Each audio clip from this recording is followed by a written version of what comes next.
जैसे ही सूरज की रोशनी अटारी की धूल भरी खिड़की से छनकर आती है, कमरे में एक सुनहरी चमक बिखर जाती है। हर किरण जैसे बीते हुए दिनों की याद दिलाती है, जब यह जगह बच्चों की हंसी से गूंजती थी। एक पुरानी चरमराती लकड़ी के बक्से को दो केयरफुल हाथों ने बड़े प्यार से खोला, जैसे कोई खजाना खोल रहा हो। बक्से की हर दरार में समय की कहानियां छुपी हैं। अंदर पुराने खिलौनों का एक कलेक्शन रखा है।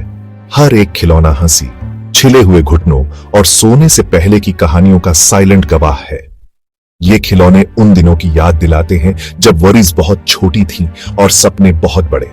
कैमरा एक फीके पड़ चुके टेडी बेयर पर रुका है। उसकी पैचवर्क फर सालों के प्यार और गले लगाने की निशानी है। उसकी आंखों में अब भी वो मासूमियत झलकती है जो कभी किसी बच्चे की सबसे प्यारी दोस्त थी। ये रेलिक्स जो कभी एक बच्चे की दुनिया का सेंटर थे, अब शांति से सो रहे हैं, याद किए जाने का इंतजार कर रहे हैं। हर खिलौना अपने साथ एक अनकही कहानी लिए हुए है जो बस किसी के छूने का इंतजार कर रही है। हाथ रुक जाते हैं, एक छोटी सी कार की रूपरेखा पर फिरते हैं। हॉलवे में दौड़ लगाने और एक पिता की गर्व भरी मुस्कान से मिली शाबाशी की यादें ताजा करते हैं। उस पल में जैसे बीते हुए सारे पल फिर से जी उठते हैं। इस अटारी में समय थम सा गया है और बचपन की गूंज हर कोने में महसूस होती है। यहां हर चीज में नॉस्टैल्जिया बसा है और हर खिलौना एक नए सपने की शुरुआत का प्रतीक है। आप जानते हैं, झारखंड जैसे मेरे छोटे शहरों में हर सुबह मिट्टी और उम्मीद की महक आती है। यहाँ की हवा में एक अलग ही सुकून है, जैसे हर दिन एक नई शुरुआत का वादा करता हो। सुबह की हल्की धूप, मिट्टी की खुशबू और दूर से आती मंदिर की घंटियों की आवाज, ये सब मिलकर एक अनकहा सा अपनापन बुनते हैं। शाम को मिट्टी के दिए अंधेरे से लड़ते हैं, बिल्कुल मेरी जिंदगी की तरह। शायद मेरा नाम कोई खास नहीं, बस एक पिता, एक आम आदमी जिसकी पहचान उसके बच्चों की मुस्कान में छुपी है। मेरी कहानी भी शायद हजारों लाखों पिताओं जैसी है, लेकिन हर पिता की तरह मेरे सपने, मेरी तकलीफें, मेरी खुशियां भी मेरी अपनी है। एक बार मेरी दुनिया एक ही कमरे में समाई हुई थी।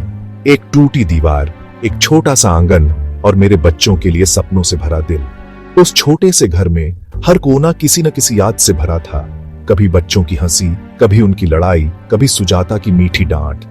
जब मेरा पहला बेटा रवि पैदा हुआ, कोई अस्पताल नहीं था, बस एक गांव की दाई और एक पुराने मंदिर के बाहर मेरी खामोश प्रार्थनाएं। उस रात मेरी धड़कनें जैसे रुक गई थीं। हर पल बस यही दुआ करता रहा कि सब ठीक हो जाए। मैंने शिव से विनती की, मुझे मत देखना, बस मेरी सुजाता और हमारे बच्चे की रक्षा करना। उस पल मुझे लगा, पिता होना सिर्फ जिम्मेदारी नहीं, बल्कि एक अनदेखा डर और उम्मीद का मेल है। और जब दाई ने कहा, आपका बेटा हुआ है, दोनों सुरक्षित हैं, मैं रो पड़ा। सालों में पहली बार खुशी के आंसू। वो आंसू सिर्फ राहत के नहीं थे, बल्कि एक नए सफर की शुरुआत के भी थे। बचपन के दिन चारों बच्चे रोटी के आखिरी टुकड़े के लिए लड़ते थे। उस लड़ाई में भी एक मासूमियत थी, एक अपनापन था। मेरी पत्नी सुजाता खुद भूखी रहती थी, लेकिन हमेशा उनकी प्लेट में एक और रोटी रखती थी। उसकी ममता ने घर की गरीबी को कभी बच्चों तक पहुंचने नहीं दिया। मैं दिन भर स्कूल में पढ़ाता था, फिर ट्यूशन के लिए दूसरे गांव साइकिल से जाता था, बस उनकी फीस भरने के लिए। कई बार थक जाता था, लेकिन बच्चों की आंखों में सपनों की चमक देखकर सारी थकान गायब हो जाती थी। एक बार भारी बारिश में स्कूल की छत गिर गई। उस दिन लगा जैसे सब कुछ बिखर जाएगा। भीगा हुआ और कांपते हुए मैंने अपने बच्चों को गले लगाया और वादा किया, तुम्हें कुछ नहीं होगा। उस रात मैंने पहली बार महसूस किया कि पिता की बाहें बच्चों के लिए सबसे मजबूत दीवार होती है। मैं कुछ भी करूंगा, चाहे मर भी जाऊं, लेकिन तुम पढ़ोगे और बड़े होगे, मुझसे भी बड़े। यही मेरा सपना था, यही मेरी जिद थी। मेरे सपने सीधे साधे थे, एक पिता के सपने जो अपने बच्चों के लिए आसमान छूना चाहता था, भले ही खुद जमीन पर रहे।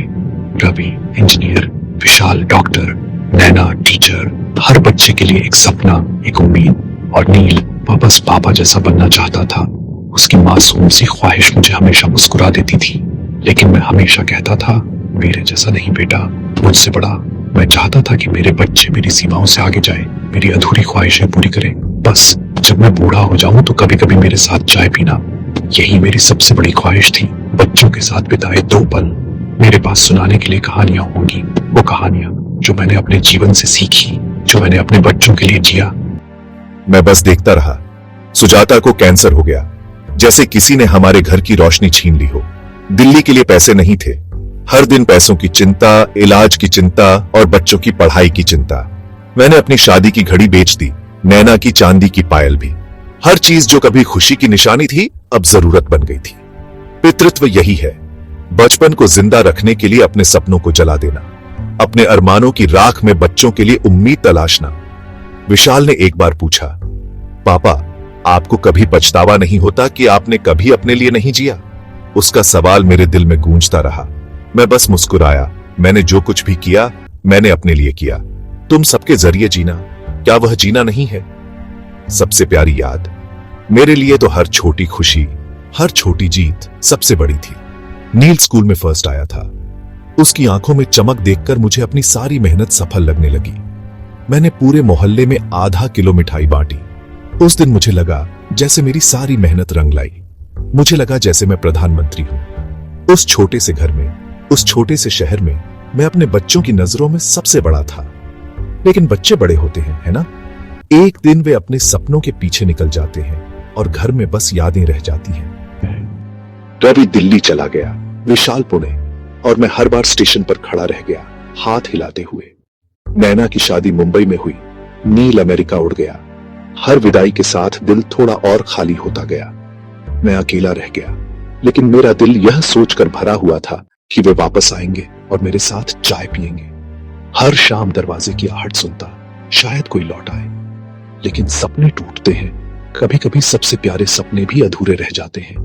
अब मैं वह पुराना स्वेटर पहनता हूं जो नैना ने बनाया था। उसकी खुशबू, उसकी यादें सब उसी में बसी हैं। मैं अभी भी हर साल हाथ से बने जन्मदिन कार्ड भेजता हूं, कोई जवाब नहीं। हर साल उम्मीद करता हूं कि शायद इस बार कोई जवाब आएगा। एक शाम मंदिर के पुजारी ने कहा, आपके बच्चे भाग्यशाली हैं कि उन्हें आप जैसा पिता मिला। उस दिन पहली बार लगा शायद मैंने कुछ सही किया है। मैं बस चाहता था कि उन्हें यह एहसास हो, इससे पहले कि समय खत्म हो जाए। हर पिता की यही ख्वाहिश होती है कि उसके बच्चे उसकी कद्र करें, उसके जज्बात समझें। फिर एक ईमेल आया, पापा आ नहीं सकता, बिजी हूं, डॉलर भेज रहा हूं। उस ईमेल में शब्द कम थे, दूरी ज्यादा। मैंने चुपचाप उसे डिलीट कर दिया।